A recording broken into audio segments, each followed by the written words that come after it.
Hey guys, welcome back to Primer Podcast. I'm Jessica Flake back with Pastor Pete Stearns.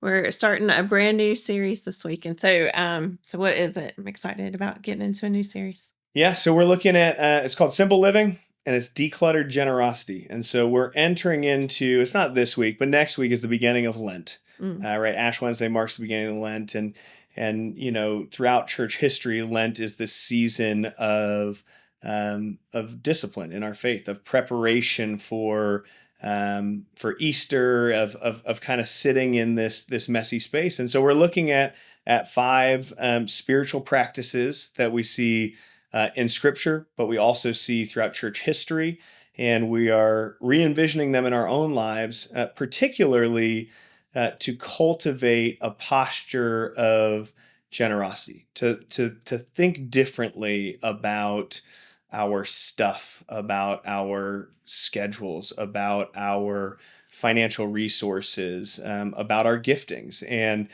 to open up some space for us to really give in a way that give of ourselves, give of our time, give of our talent, give of our treasure, in a way that demonstrates that kind of holistic space that we have cultivated in our own hearts, and so that we become a people that are marked by generosity in the same way that we see we surrender our lives to a God that is marked by generous grace to His children. So it's going to be a fun season of thinking about decluttering. When I say decluttering, what are the first things that come to mind for you?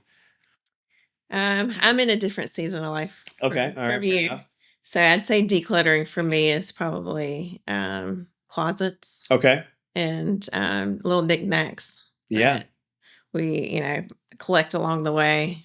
So probably personally for me is my closet. Yeah. I have to declutter that more often than I would like to say. Well, it's interesting because some of that too is like the closet being cluttered is so easy to hide. It is, right? Yeah. You can just shut it. Mm-hmm. But that's like the spillover in our homes, right? Is because the closet is cluttered. Like right. if the closet had space, the mess doesn't need to go out into the living room. And you're right, we have different seasons of life and kids, and so my house looks like an explosion has gone off at all times of Matchbox cars and dinosaurs and Pokemon cards. But at the same sense, you open any of our closets and they're jam-packed too, right? And I think the same can be said about our lives too, where we're thinking just about the nature of what occupies our thoughts and our heart and our mind and our finances. Everything is just at capacity. Mm-hmm. And so when things reach capacity, it just gets so messy. Right. And I think we see those principles really kind of playing out in 2 Corinthians. So can you read 2 Corinthians chapter 9 and read verses 6 through 6 and 7? Okay.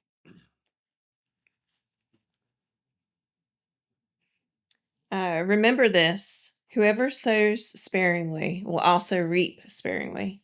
Whoever sows generously will also reap generously. Each of you should give what you have decided in your heart to give, not reluctantly. Sorry. It's a cliffhanger right here. What's he going to say? Not reluctantly, but... or under compulsion.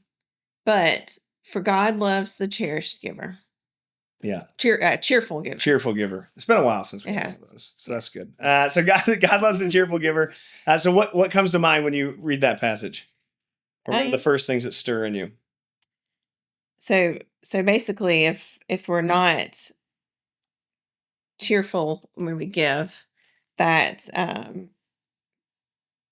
it's going to, whatever we are giving should be in a cheerful way, because of what he's saying here is that whoever sows sparingly reaps sparingly.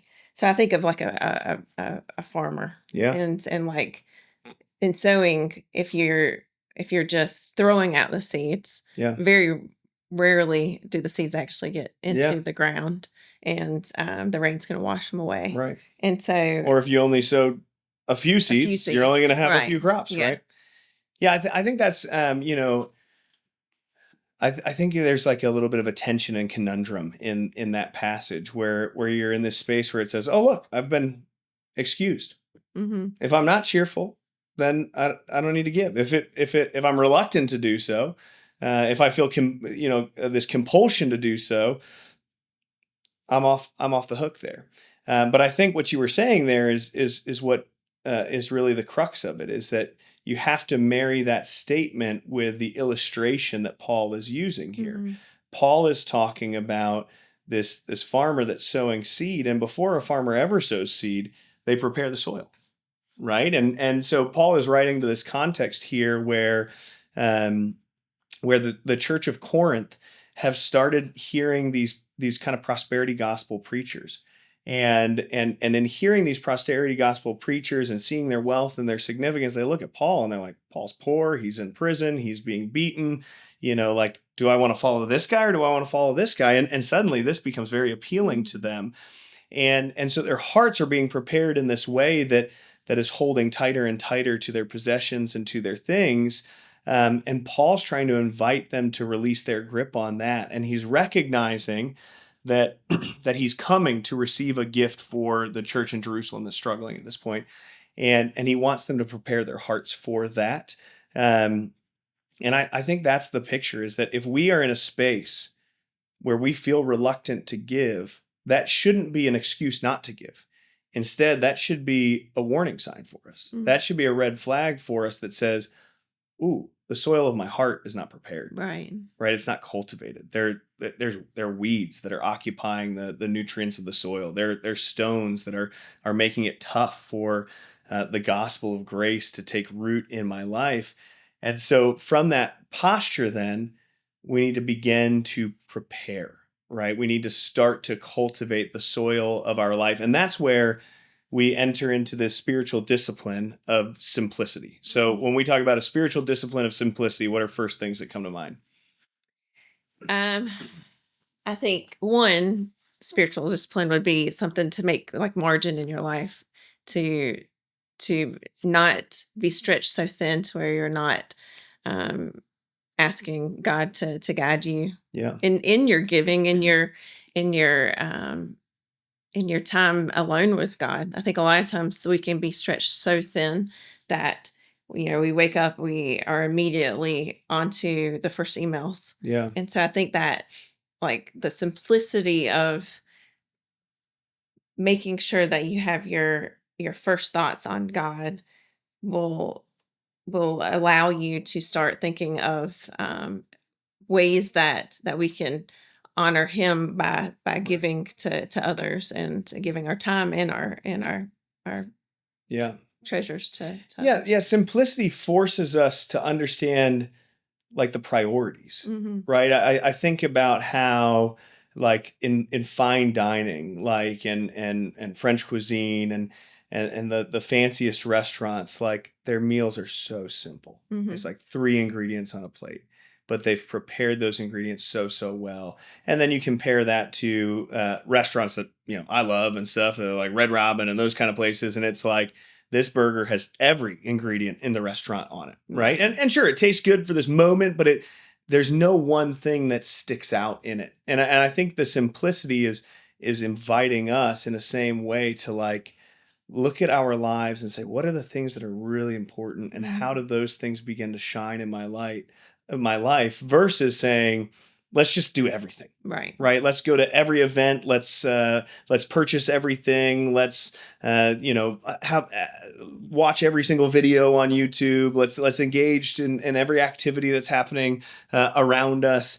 And in some ways, sure, we're getting a lot, but our lives are so cluttered, and it always leads us to this breaking point that leaves us without the capacity to lean into our faith in a way that is surrendered, in a way that is generous of our time, in a way that's generous of our giftings and our talent, in a way that's generous with our resources. One of the things I think about with my own house is that oftentimes we try to fix the clutter, Mm. or I try to fix the clutter by moving big things, right? I'm always like, if we renovate that room, or if we move this couch, or if we, put our dining room in our kitchen and our playroom in our dining room, that's going to solve the mess.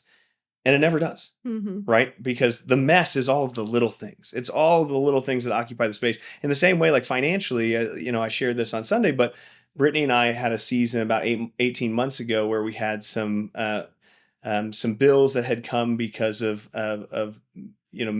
basically medical bills, Mm-hmm. right? And it placed a pretty strong financial constraint on us. And we were like, okay, let's look at the budget and figure out what are the big things we're going to cut out to be able to pay for these medical expenses. And like we looked at it, and I was like, well, there's no big things that are going to fix this, right?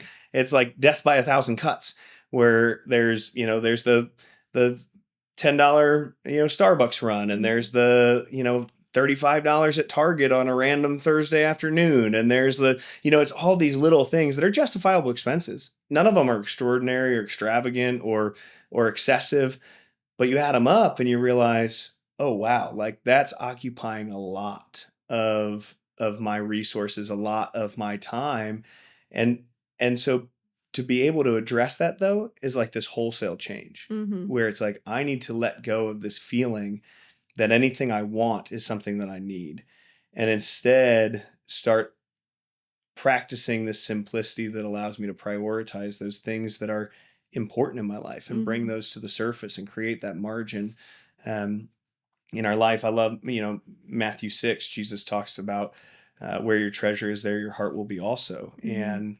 And, probably a sobering thought for many of us is that I've always interpreted this passage and been like, okay, house or car or vacation, again, big ticket items that are occupying my thoughts and my heart. And as I've sat with it more, I'm like, man, you know what really occupies my heart? Clutter. Mm. Just all of the stuff. And that's a whole lot harder to let go of because it requires lots of changes. But each of those changes and each of those, steps of simplicity uh, is cultivating the soil of our heart. And so, yeah. Yeah, and I think of it like as you were talking, I was thinking like of time too. Like I think how often I will, I will do my best to say I'm gonna get up early in the morning. Yeah. I'm gonna do my devotional, and then I'm gonna work out. And but I'm not taking anything away. Yep. I'm not. I haven't stopped scrolling at night Yeah. on my iPhone, so I can go to bed earlier to be able to wake up Yep. earlier. So inevitably, I end up doing Yeah. that for Yeah. maybe a week, and then I stop Yeah. because I'm not allowing myself to go to bed earlier. And so it never works because Yeah. I'm not taking away something to be able to add something of value Right. to my life. And so it to be able to have that simplified time in the morning, I do have to think about, okay, what is it that's taking up my time Yeah. that is probably not worthwhile Right. sitting at on the couch for hours. Well, yeah, I was talking to Brittany about this. Is like anytime we realize we got to wake up earlier and win the mornings and all that stuff, Yeah.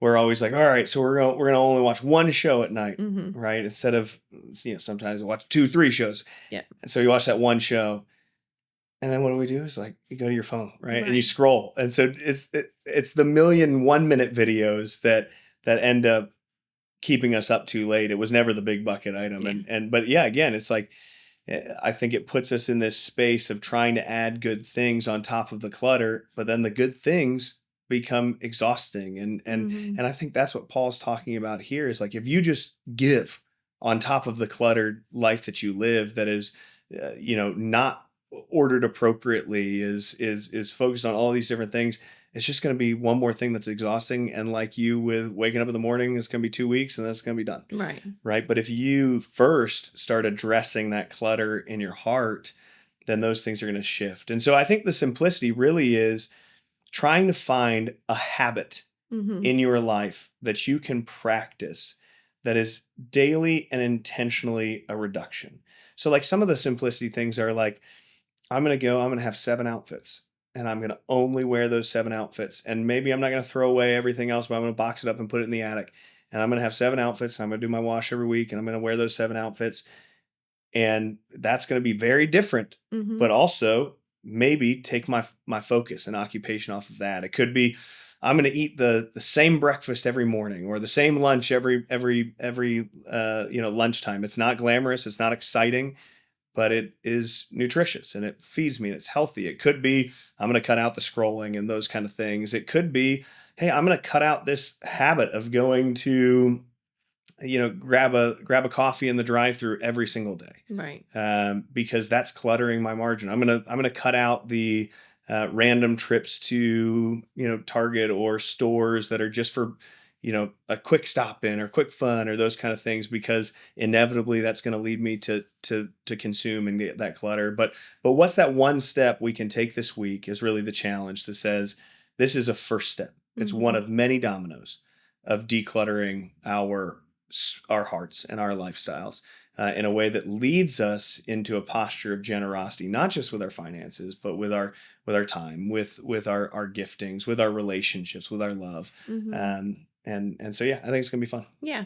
Well, I'm definitely going to have to pray about what my first step is going to be this week. So hopefully you guys do the same. Talk about it in your groups. Pray over it in your individual time this week of study. And we'll see you soon. Bye. See ya.